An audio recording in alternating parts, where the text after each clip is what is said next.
Bonsoir à tous et merci d'être en notre compagnie pour cette émission, le Talk, que vous connaissez et appréciez bien. Le Talk aujourd'hui a le plaisir de recevoir Madame Naboufal, une personnalité féminine qui contribue à son niveau au développement, au devenir de l'Afrique. En tout cas, l'Afrique aimerait avoir de nombreuses Naboufal, de nombreuses femmes de cette carrure, et cela ferait certainement avancer beaucoup de choses. Bonsoir, madame.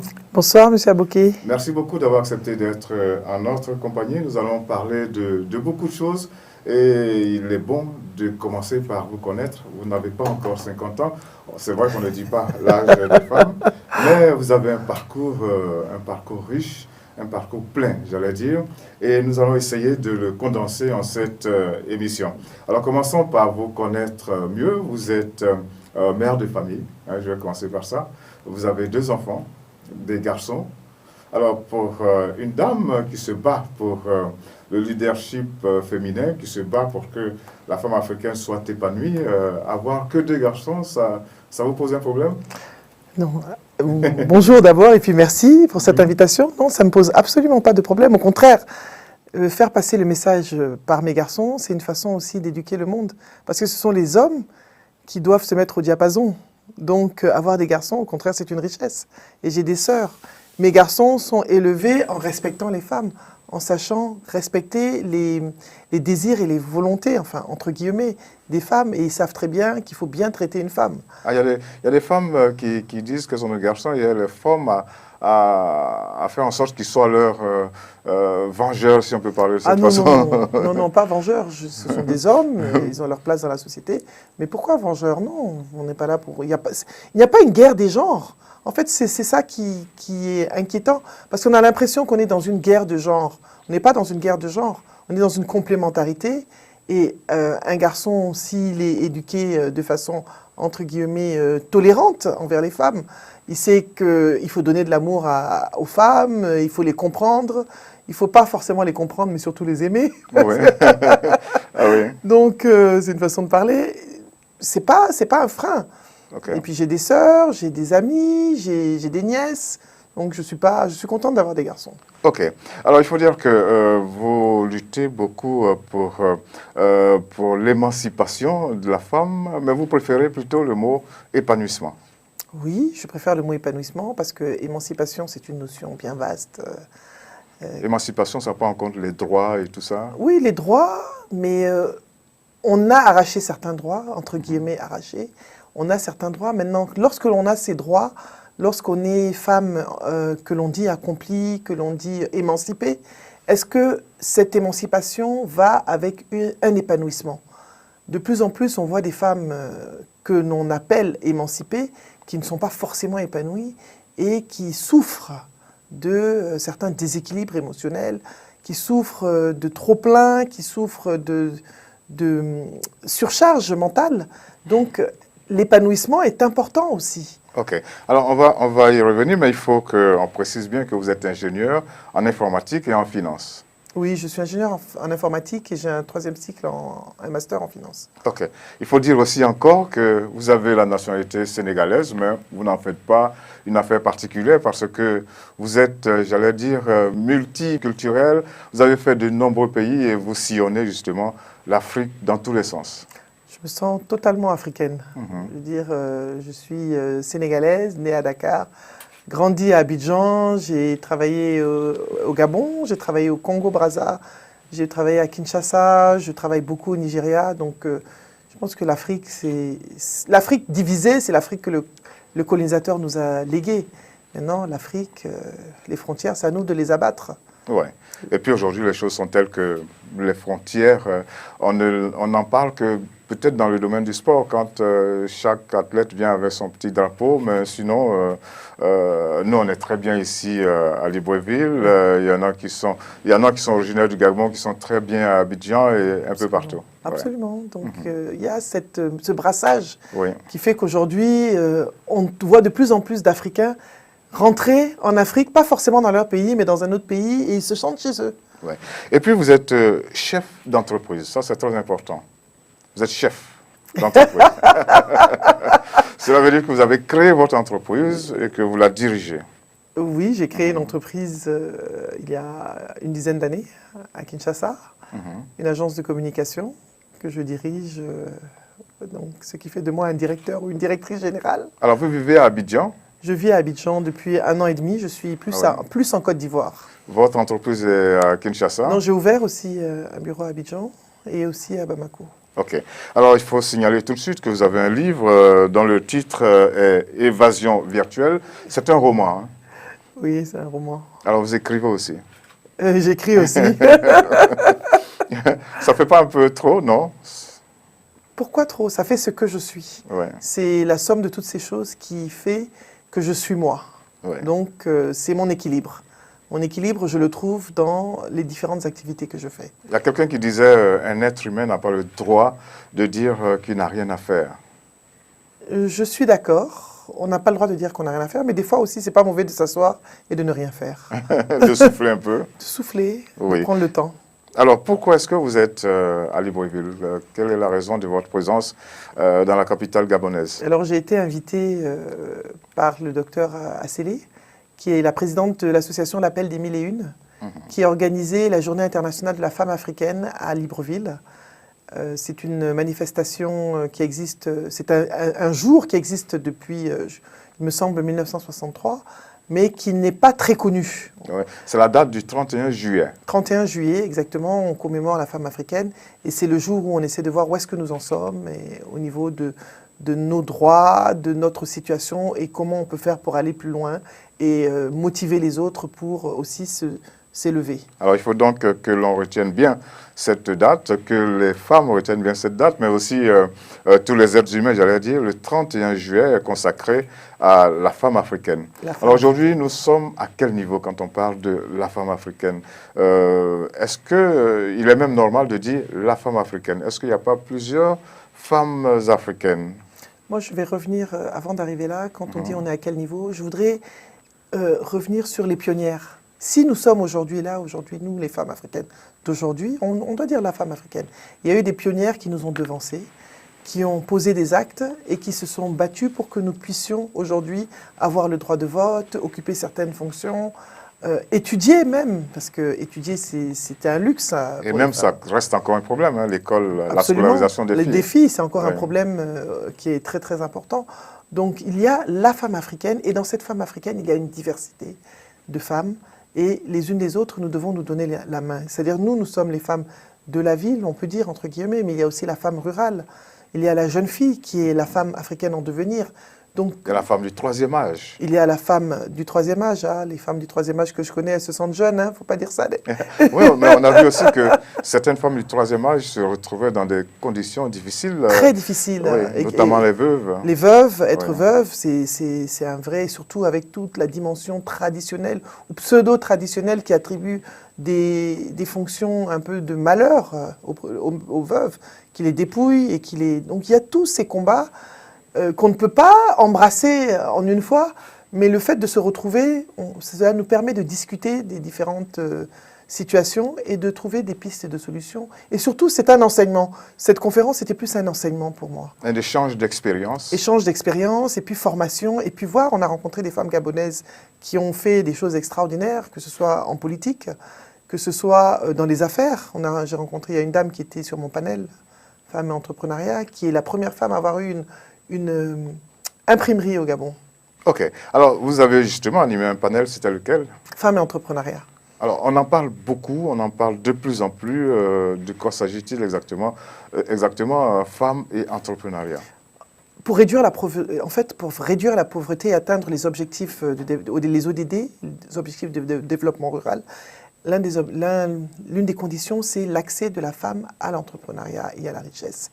Donc, on est de plus en plus dans la réflexion comment faciliter l'accès à l'entrepreneuriat aux femmes, comment les motiver, comment aussi les former et comment leur donner les outils qu'il faut pour réussir l'entrepreneuriat. Parce que l'entrepreneuriat, c'est aussi un sacerdoce. Ça a été quoi l'essentiel de votre message? Mon message, c'était d'acquérir les outils qu'il faut. C'est lesquels? Les outils, les connaissances en finance, la connaissance en marketing. On ne demande pas à toutes les femmes d'être ingénieurs en finance comme vous, non? On n'a pas dit d'ingénieur. La connaissance basique, comprendre, lire un bilan, avoir des connaissances de base, mais par contre, être commercial de son entreprise, ça, on demande à chaque personne d'être vendeur. Quand tu as une entreprise, tu es chef d'entreprise, tu dois pouvoir vendre ton entreprise, vendre ton service, vendre ton produit. Donc il y a l'aspect commercial, marketing, comment communiquer aussi sur son produit. Et quand on ne sait pas lire son bilan, si tu as un comptable, il peut te rouler, hein. Donc c'est l'acquisition de plusieurs éléments de formation qu'on doit acquérir au fur et à mesure de l'aventure entrepreneuriale qui peut nous amener à créer quelque chose de pérenne. Donc, mettre à la disposition des femmes les outils qui leur permettraient justement d'avoir une activité génératrice de revenus. Génératrice de revenus. Oui. Et nos mamans, l'entrepreneuriat n'est pas nouveau. L'entrepreneuriat féminin, on ne peut pas dire qu'il est nouveau. De tout temps. Même en Afrique. En Afrique surtout. Ouais. Les femmes africaines sont les premières entrepreneurs en fait, du monde. Parce que les femmes premières entrepreneurs, dans les statistiques, il y a plus de femmes entrepreneurs en Afrique que dans d'autres pays. Parce qu'elles n'étaient pas forcément elles ne sont pas forcément dans le formel. Quand on va au marché, qui vend? Devant les maisons, qui vend? Dans les rues, un peu partout. Qui vend?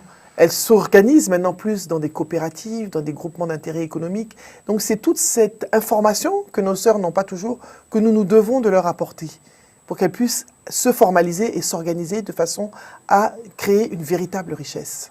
Alors, si cela ne vous dérange pas, nous allons vous proposer un reportage qui a été fait à l'occasion du 8 mars, à l'occasion de la Journée internationale de la femme. C'est un reportage qui nous arrive de Côte d'Ivoire, le pays dans lequel vous avez grandi et où vous vivez en ce moment. Oui, bon, c'est mon pays aussi. Hein. OK.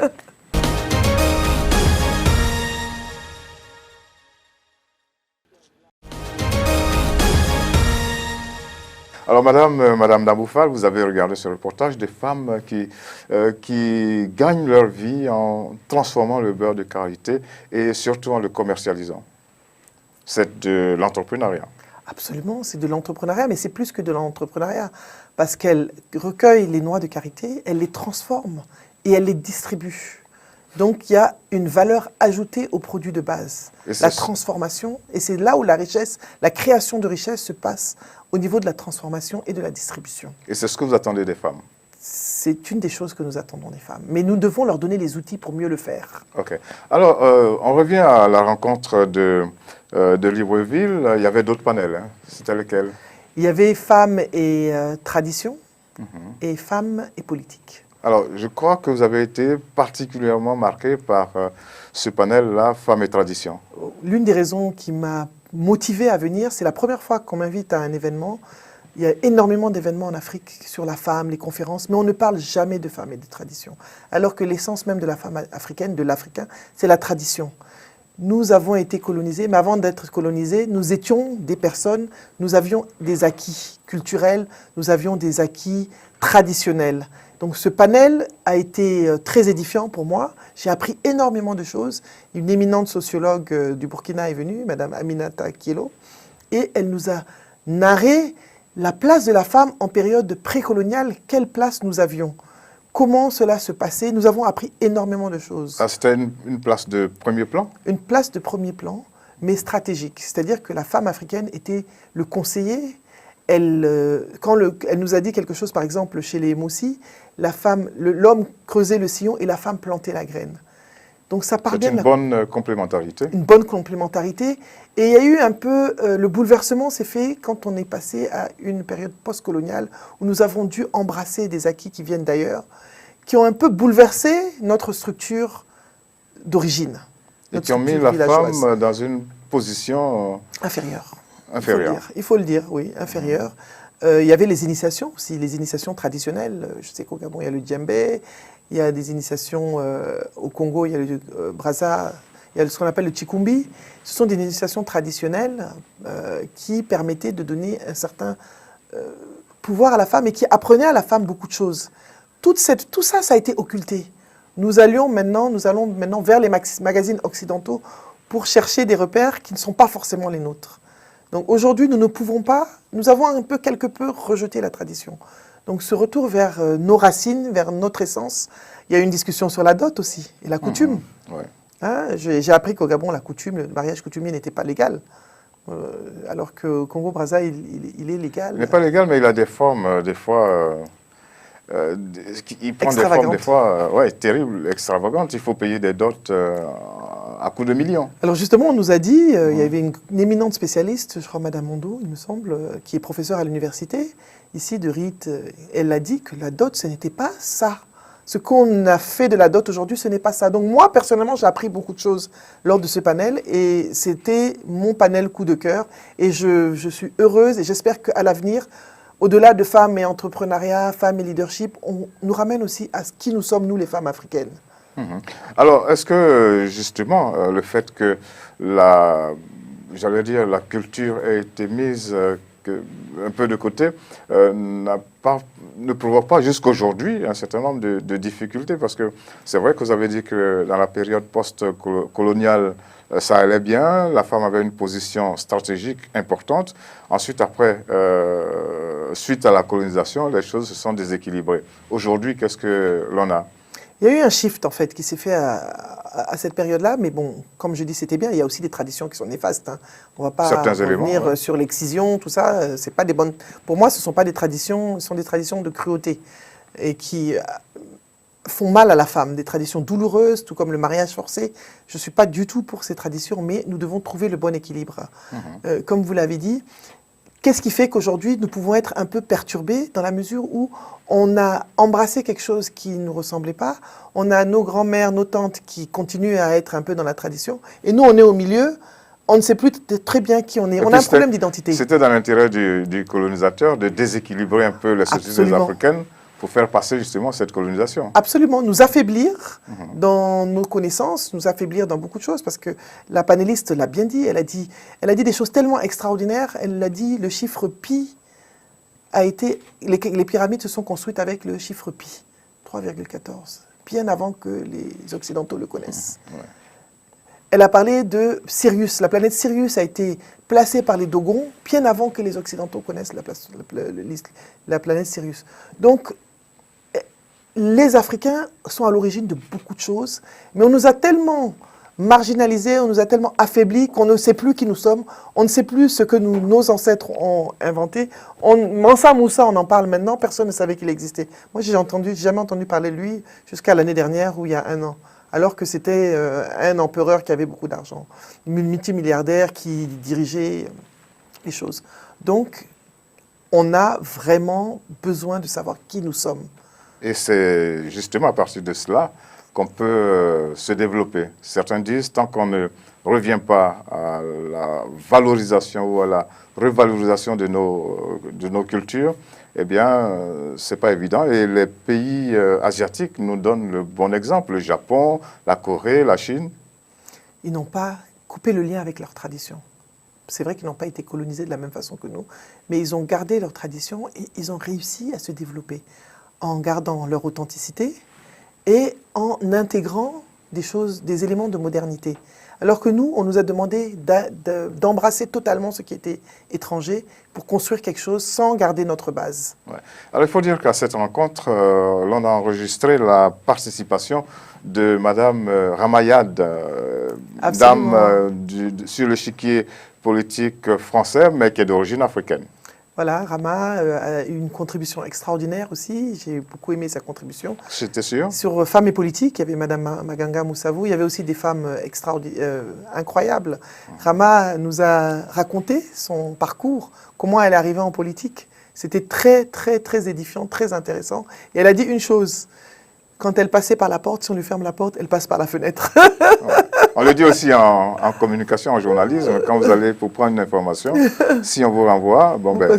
Voilà, donc elle nous a raconté un petit peu comment elle a... son expérience, tout ce qu'il a amené et tout ce qu'il faut pour être une femme politique aussi, parce que n'embrasse pas la carrière politique qui veut ou qui peut.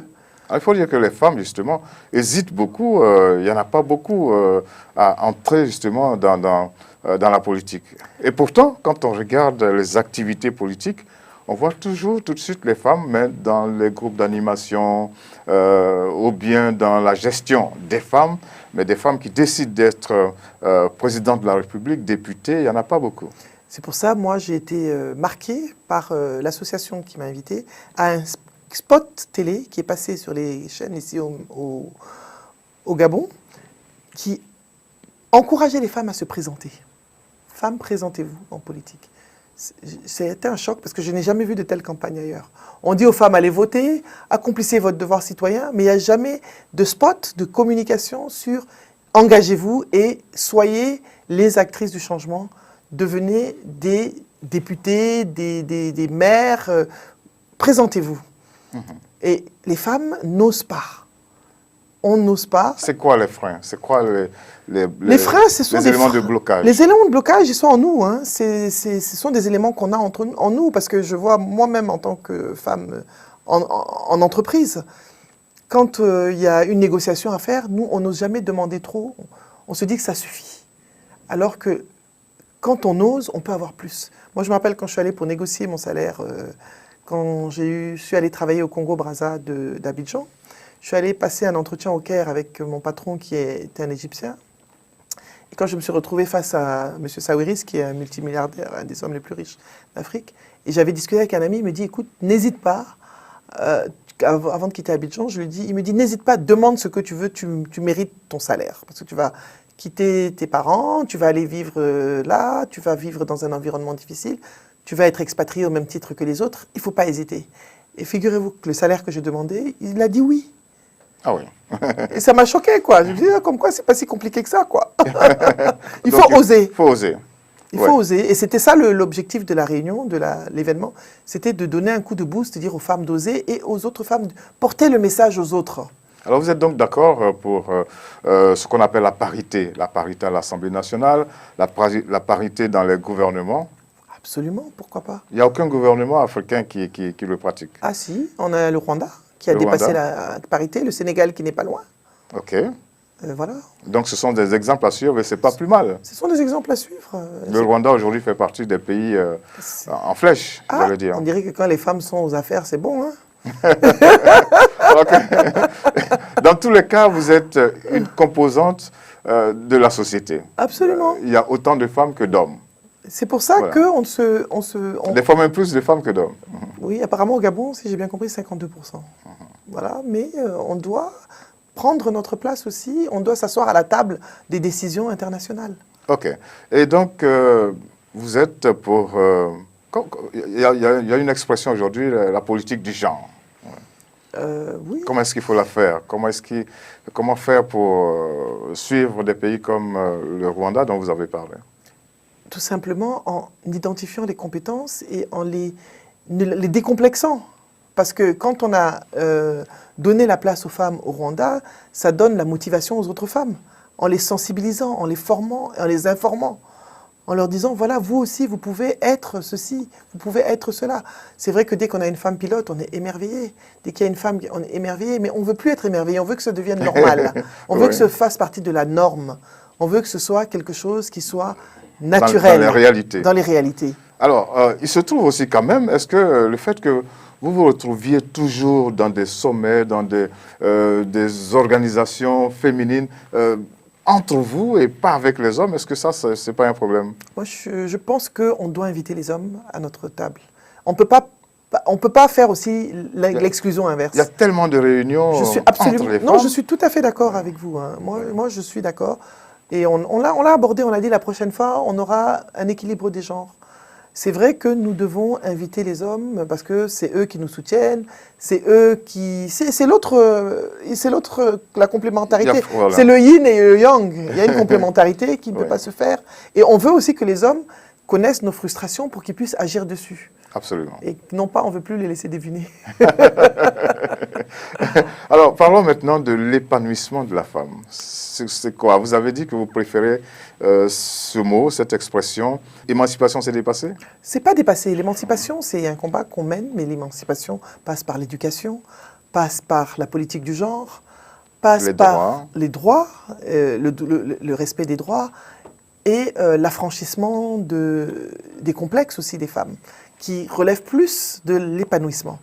Parce que quand une femme est épanouie, elle va oser franchir le pas, elle va oser se battre pour ses droits, elle va oser s'exprimer et exprimer ses frustrations au monde pour qu'on puisse les corriger.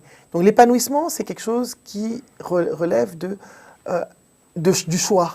Comme je dis, chacune doit faire ce qu'elle pense être bon pour elle-même. C'est-à-dire? C'est-à-dire, si souvent, on est dans des sociétés où les gens aiment juger. Oui, elle n'a pas de mari, oui, oh, elle n'a pas d'enfant. Mais si elle est bien célibataire, pourquoi est-ce que moi, je vais juger sa vie? En quoi ça me regarde? C'est son choix, le respect du choix de l'autre. Si son équilibre est là, et si elle n'a pas encore rencontré la bonne personne et que demain elle la rencontre, ce sera son choix aussi de se marier. On ne pourra pas dire non, elle était célibataire, maintenant elle s'est mariée, donc elle voulait... Non. Si elle veut se marier à quelqu'un qui est grand, elle se marie à lui, petit, pareil. La seule constante, voilà. c'est le changement, c'est ce que je dis toujours. Et chacune doit pouvoir trouver... C'est comme le débat sur la polygamie, on stigmatise des fois les femmes qui sont mariées dans le mariage polygame, on stigmatise les femmes qui sont mères au foyer. C'est-à-dire qu'il ne faut pas aussi qu'on arrive à l'effet inverse. Parce que toi, tu travailles, tu dois critiquer une femme qui ne travaille pas. Si cette femme travaille pas et qu'elle s'occupe de sa maison et que son mari s'occupe bien d'elle et qu'il remplit, qu'elle est contente et elle a son équilibre, elle est épanouie, ok, c'est son problème. Alors, est-ce que cette notion d'épanouissement ne touche que la femme? Est-ce qu'en fait, ce n'est pas quelque chose qui concerne n'importe quel individu, un homme ou une femme? Si, ça concerne un homme. Qui a besoin aussi d'être épanoui. Ça concerne aussi les hommes, mais les hommes, ils ont une façon de compartimenter les choses. La femme ne compartimente pas les choses. Nous sommes des créatures émotionnelles, qu'on le veuille ou non. Et une femme va embrasser tellement de choses qu'à un moment, des fois, il y a un trop-plein, elle ne va pas demander de l'aide. Elle va juste prendre tout. Elle va dire, je vais au travail, je dois m'occuper des enfants, je dois faire ceci, je dois faire cela, il faut que mon mari ait un costume bien repassé, il faut ceci. Et au bout d'un moment, elle peut exploser. Le mari, il est épanoui, mais lui, il ne s'occupe pas de savoir, souvent, ce qu'ils vont manger à midi, ce qu'ils vont manger le soir, si les enfants ont fait les devoirs, si les courses sont faites. Non, bon, pas toujours, mais je veux dire, en général, la charge mentale de l'homme est différente de la charge mentale de la femme. C'est pour ça que je parle d'un sujet très féminin. La charge mentale des femmes est énorme.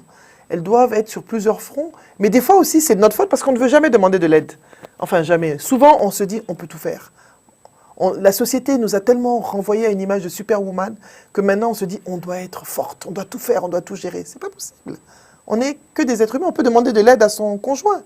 Et je suis persuadée que les hommes, certains hommes en tout cas gentils, aideraient sans problème. Mais souvent, les hommes, ils pensent que non, ça va, elle s'en sort.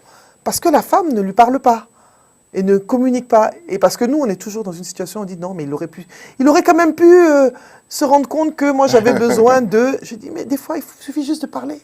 Ça permet de résoudre un problème. Donc, il faut décider de s'épanouir. Et puis, il faut, si on veut, demander l'appui de quelqu'un. De quelqu'un, son conjoint, sa maman, son frère, sa sœur, déposer les enfants chez quelqu'un.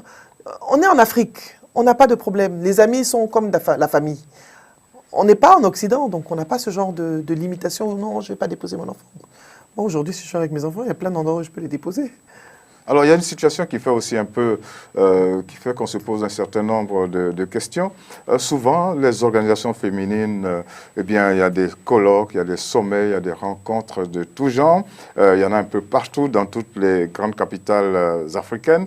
Ce sont les dames, j'allais dire, presque épanouies, qui se retrouvent, qui parlent de leadership féminin, qui parlent de, comme vous le dites, d'épanouissement, etc. Mais rarement, on associe la jeune fille qui va devenir une femme dans quelques années. C'est vrai que c'est le rôle maintenant que nous avons, lorsque nous nous réunissons, c'est de sortir de la salle et d'aller vers les plus jeunes et ceux qui ont réellement besoin de nous. C'est vrai que les messages que nous partageons sont importants parce que ça nous ouvre l'esprit, mais ces messages ne doivent pas rester à notre niveau. Notre rôle aujourd'hui en tant que femme émancipée, et épanouie. Nous sommes surtout émancipés, mais pas forcément toutes épanouies. C'est de pouvoir partager l'information, de pouvoir sensibiliser les plus jeunes, de pouvoir leur apporter du mentorat. Seulement les jeunes filles sont les femmes de demain. Absolument. Ouais. Non, elles sont très importantes. On doit sortir de la salle climatisée après et aller vers ceux qui ont plus besoin de nous.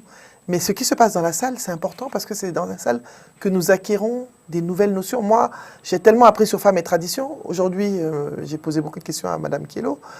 Et je peux aller partager ces informations avec les jeunes filles parce que j'étais dans la salle. Donc c'est important aussi. Donc, femme épanouie, femme dans le leadership également. Dans le leadership qui est une notion aussi qu'on utilise à tout va en ce Beaucoup, moment. ouais. Hein. C'est la mode, hein. Il y a des modes. Mais le leadership, c'est pas être chef. Hein. Le leadership, c'est plutôt inspirer et aller tendre la main à les autres pour les tirer vers le haut. Et créer une dynamique pour que les nations puissent s'élever vers le changement. Si nous avons le leadership, c'est la personne qui est chef d'entreprise, qui va former ses employés pour que demain, son employé puisse la remplacer, par exemple. La notion de chef, en Afrique, on assimile trop le leader au chef. Le leader n'est pas un chef et le chef n'est pas un leader. La notion de leadership, c'est très humain, c'est très généreux et c'est très transformateur pour la société. Si on a des vrais leaders, que ce soit de pays, d'entreprises, on verrait des sociétés transformées. Moi, j'étais impressionné quand je suis allé aux États-Unis suivre une formation à la Harvard Business School. Et les dames qui étaient là, c'était des femmes qui étaient dans des grosses entreprises. Leur seul souci dans la vie, c'était de pouvoir avoir des collaborateurs qui soient bien formés pour pouvoir les remplacer. Alors qu'en Afrique, le seul souci dans la vie de quelqu'un qui a un poste, c'est d'avoir des collaborateurs qui ne peuvent jamais les remplacer. C'est ça la différence entre un chef et un leader. Ouais. Donc nous devons absolument cultiver la notion de leadership telle qu'elle est définie et telle qu'elle est réelle. Et là, de leadership féminin. De leadership féminin. C'est-à-dire que c'est à nous aussi, leadership féminin, c'est de partager la connaissance, c'est de pouvoir surélever les autres, s'entraider, se former. D'ailleurs, au sortir de cet entretien, je vais aller donner une formation à l'association. Alors, on pense que pour faire ce que vous faites, c'est-à-dire pour se battre pour le leadership féminin, pour l'épanouissement de la femme, pour l'émancipation de la femme, on pense que, bon, il faut avoir faire de très, très, très grandes études, etc. Alors que vous, par exemple, dans votre cas, vous avez eu, j'allais dire, il faut le dire, une enfance difficile. Oui, j'ai eu une enfance difficile. Vous avez perdu votre père dès le bas âge. Oui, j'ai perdu mon père, j'avais 4 ans, et j'étais donc élevé par ma mère, qui était veuve très jeune et qui s'est battue pour que je puisse être là aujourd'hui. Ouais. Et ça a été difficile, ce démarrage dans la vie? Ça a été difficile. Ça vous a fait prendre conscience d'un certain nombre de... Oui, parce que ma mère me disait toujours, ton travail, c'est ton premier mari. Et elle a été veuve. Ça, c'est une phrase qu'on entend souvent. Ouais. Oui, parce qu'elle a été veuve, et quand elle a été veuve, elle a été dans une situation très difficile. Elle s'est retrouvée dans une situation vraiment difficile en tant que veuve, et elle s'est rendue compte qu'elle a pu avoir une bourse pour aller étudier, et en même temps qu'elle étudiait, elle travaillait. Elle s'est rendue compte que c'est parce qu'elle a étudié, elle a pu travailler, qu'elle a pu me donner les outils pour que je puisse faire des études. Voilà. Et puis, pour ce que vous êtes, il faut dire que vous avez beaucoup voyagé. Hein. Très jeune. Vous êtes né à Dakar. Oui. Vous avez grandi à Abidjan. Oui. Et puis vous êtes allé un peu partout en France, Voilà. aux États-Unis. On voudrait avoir un aperçu de ce périple-là.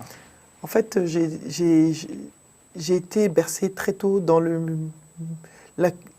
multiculturalisme, comme on dit, parce que je suis née à Dakar. Après, quand je suis née, mon père est décédé, je suis partie vivre en France avec ma mère.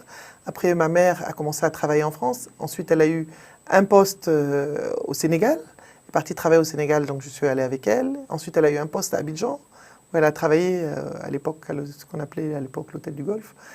Et ensuite, je suis donc restée à Abidjan avec ma mère, qui travaillait là. Et fil en aiguille, très tôt, ma mère a décidé que je devais être bilingue, que je devais réussir dans la vie. Parce que ce que mon père n'avait pas pu faire, c'était à elle de le faire. C'était son défi, de faire de moi ce que mon père n'a pas pu faire s'il était là. Elle est fière de vous aujourd'hui? J'espère. Hein. Maman, j'espère que tu es fière de moi. Hein. Elle est où actuellement? Sur quel point de la Terre? Elle est en Afrique de l'Ouest. En Afrique de l'Ouest. Ouais. Ok. Alors, il faut dire que vous avez l'accent ivoirien. Oui, bon, c'est pas de ma faute. Hein. Une Sénégalaise qui a l'accent ivoirien, qui a vécu aussi au Congo, en RDC. J'ai vécu à Brazzaville et à Kinshasa pendant... Ouais. Kinshasa, c'est ma patrie aussi de cœur. Donc, Ok, il y a beaucoup de gens qui ont envie de faire comme vous, voyager un peu partout. Donc, quel courageux. Je ne voyage pas pour me promener. Hein.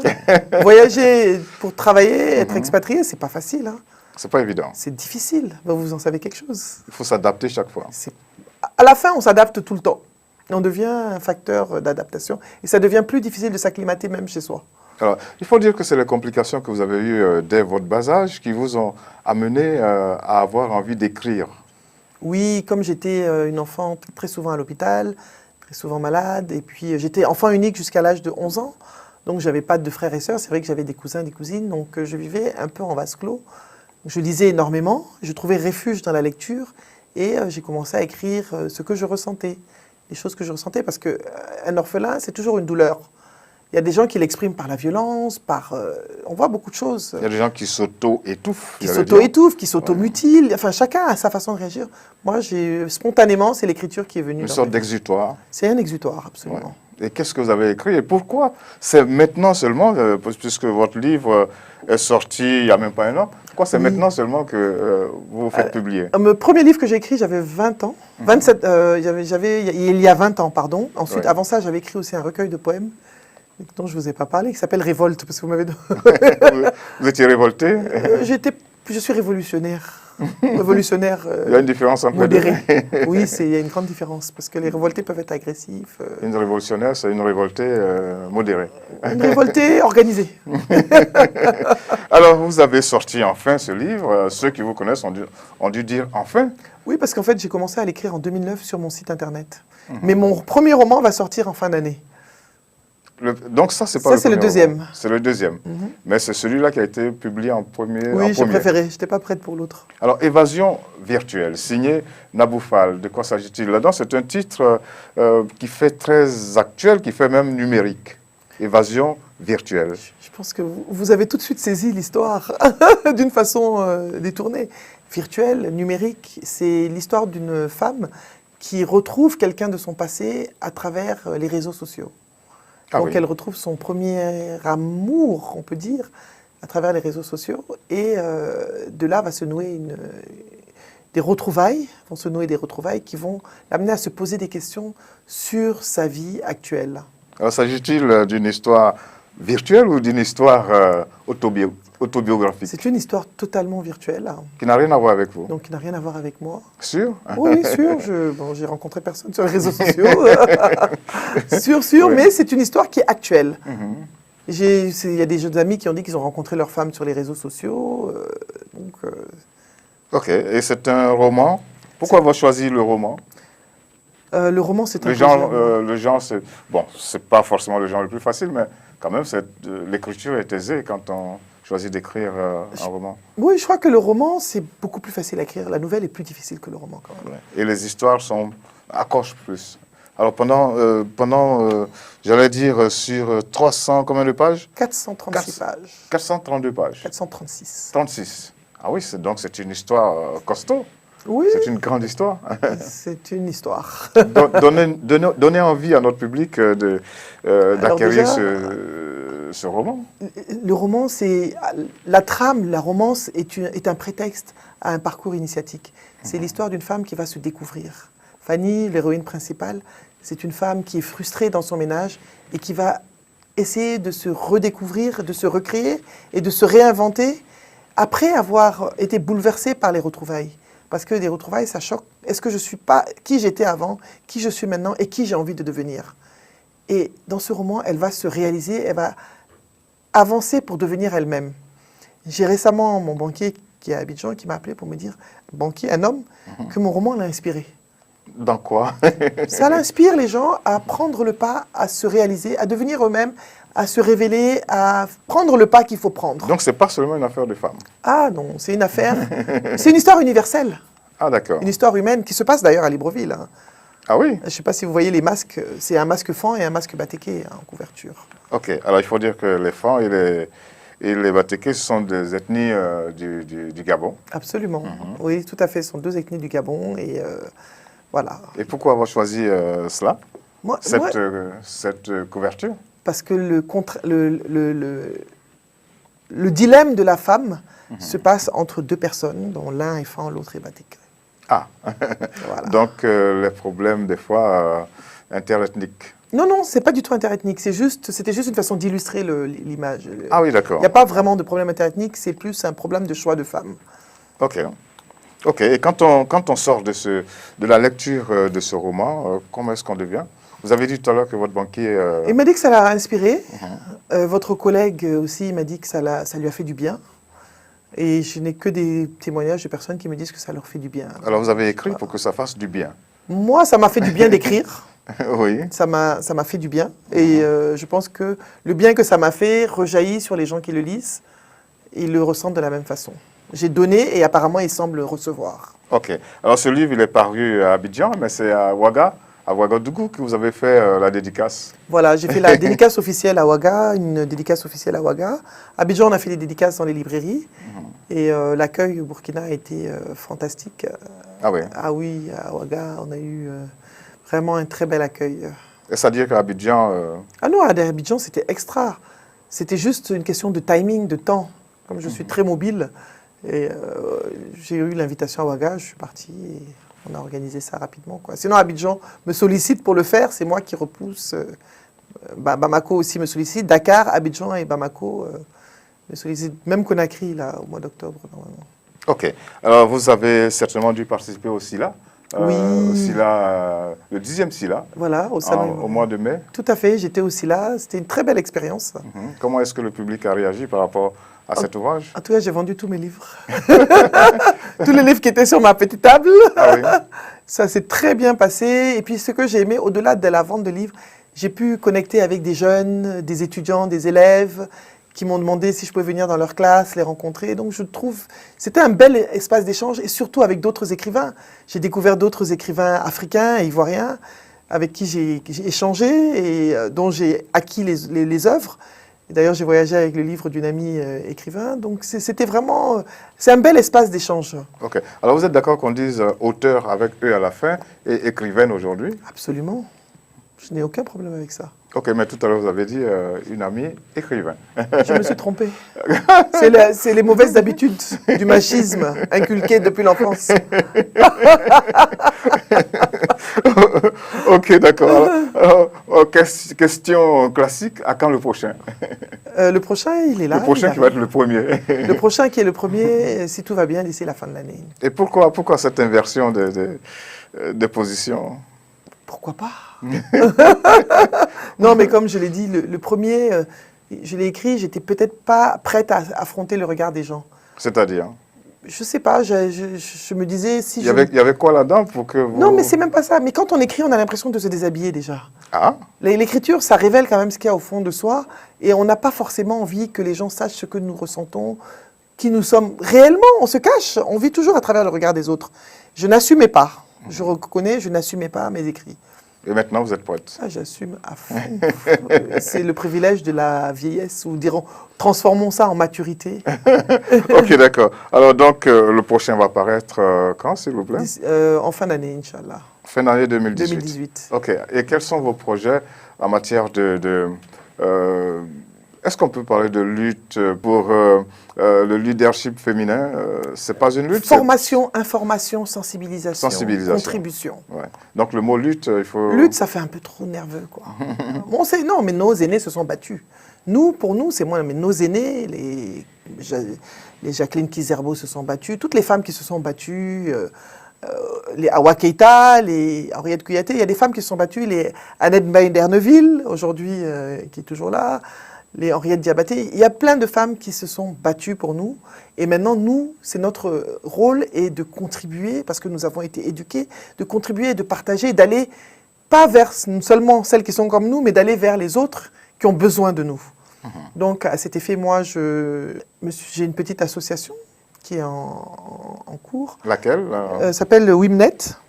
Et nous avons des projets pilotes sur le Niger pour faire de la gestion d'hygiène menstruelle, l'information, la sensibilisation, aussi de la formation au consentement sexuel, la sexualité de la reproduction. Donc nous sommes en train de travailler dessus avec des partenaires au Niger. Si vous avez choisi cela, c'est que ce sont des secteurs sur lesquels il faut encore faire beaucoup de sensibilisation. Oui, et puis on va faire du mentoring, du coaching aux adolescents, aux jeunes, leur parler et avoir, par exemple, vous dire, écoutez, est-ce que vous pouvez être le tonton d'un adolescent? Les adolescents, aujourd'hui, ne parlent pas vraiment à leurs parents. Tout le monde est comme un ami dit, un ami écrivain dit génération tête baissée. il faut que... C'est pas que Même les nous, jeunes, hein, les même nous, adultes les parents, également. même nous, les parents. Donc ça fait qu'il y a une communication qui ne se fait peut-être plus. Et les adolescents, en général, ont toujours plus de facilité à parler à une personne extérieure. Donc il y a des préoccupations. Une jeune femme, quand elle a ses premières règles, des fois, moi, j'ai eu mes premières règles, je sais ce que c'est, quoi. Tu vas à l'école, tu n'as pas de toilette, il n'y a pas d'eau. On vit beaucoup de choses, en fait. Et c'est des choses, quand j'ai découvert... Des choses basiques, j'allais Des dire. choses basiques. Ouais. Moi, je me suis dit, ce truc, ça existe, mais c'est vrai que c'est un problème, il faut qu'on en parle. Vous n'aviez pas été préparé à ça. Aller à l'école et il n'y avait pas de papier, il n'y avait pas de toilette, il n'y avait pas d'eau pour les filles, personne n'est préparé à ça, mais c'est ce que les femmes vivent en général. Les douleurs atroces qu'on a, on ne sait pas forcément comment le gérer, on est nerveuse, on est... Quand on vous regarde, quand on suit votre parcours, on a envie de dire que vous êtes le panafricanisme fait femme. Je suis une panafricaine ou une africaine, panafricaniste. Oui, j'aime mon Afrique. Je trouve que l'Afrique a tellement de richesses, tellement de belles cultures, tellement de bons artistes, tellement de belles choses. Et d'ailleurs, quand on lit mon livre, on sent que j'aime, parce que mes personnages ne sont habillés que par des stylistes africains que je nomme. La décoration des sites, c'est toujours des pagnes africains, du Faso d'Anfani, du Kita, que des choses que nous avons, des statues d'ébène, du bois de chez nous. Tous mes environnements dans mon livre reflètent mon amour de l'Afrique et ma valorisation. Je crois en la valorisation de notre patrimoine. Alors, comment communiquer ça aux jeunes générations ou à toutes les personnes qui vous entourent? Comme on dit en anglais, lead by example. L'idée, ou je ne sais pas comment on dit lead en anglais, je ne veux pas dire diriger, mais il faut montrer l'exemple. En consommant africain, le plus possible. Soutenant nos créateurs, soutenons nos amis, soutenons ceux qui font des choses merveilleuses pour l'Afrique. D'ailleurs, notre décoration au GIFA, c'était totalement africain. Si vous voyez les photos, ce sont des sièges africains. Et c'est incroyable, quoi. Ça a été fait par une dame ici qui a une galerie, qui a pris des choses de toute l'Afrique, ici à Libreville, extraordinaires, et qui a mis ça, qui va ouvrir bientôt. Merci beaucoup, Madame Naboufal. Je pense que votre nom est bien noté et que cet ouvrage, ce roman, Évasion virtuelle également, et comme vous avez dit, il faut consommer africain. Eh bien, nous allons inviter justement le public à consommer votre roman et comme vous l'avez dit, justement au sortir de la lecture de ce roman, eh bien, on est un peu transformé. En tout cas, merci beaucoup à vous d'être venu sur ce plateau. Merci beaucoup à vous pour l'invitation. On espère vous retrouver un jour dans un de vos, en train d'animer un de vos panels. On va se presser pour rendre compte à notre public. Merci beaucoup. Et puis bon retour en Côte d'Ivoire. Merci, monsieur Abou, que je vous amène avec moi. Non, nous sommes encore ici. Et merci beaucoup à vous aussi d'avoir accepté d'être en notre compagnie sur Label Radio et Télévision, votre chaîne panafricaine internationale. Au revoir et à bientôt pour un autre numéro de Le Talk sur notre chaîne.